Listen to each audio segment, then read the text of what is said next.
Hi, I'm Helen Snedden, and I'd like to introduce the Albert PhD on the synthesis of green and safe chemical reaction networks, prioritising sustainability.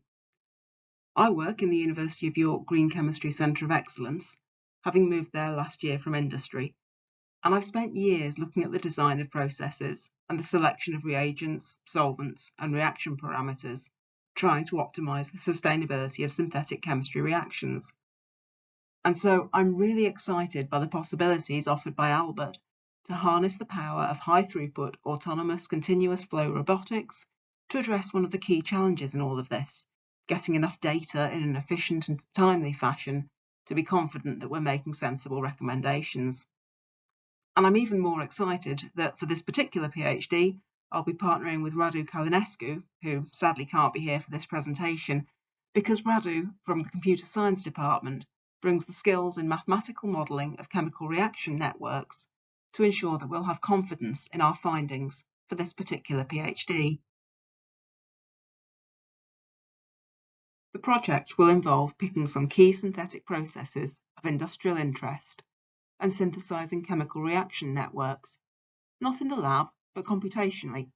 using continuous time Markov chains and/or ordinary differential equations.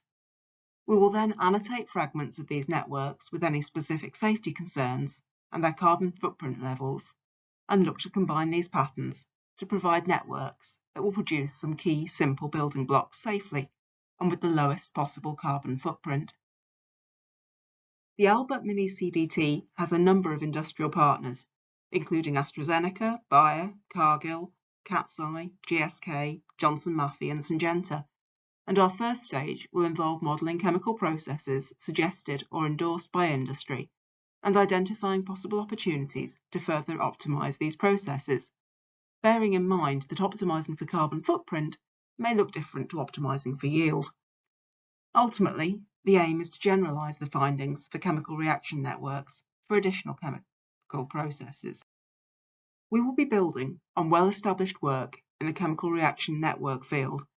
but bringing in a new, vitally important emphasis on sustainability. This interdisciplinary PhD will offer training in computer science and chemistry, and the successful applicant will benefit from industrial visits and a wide range of graduate training activities.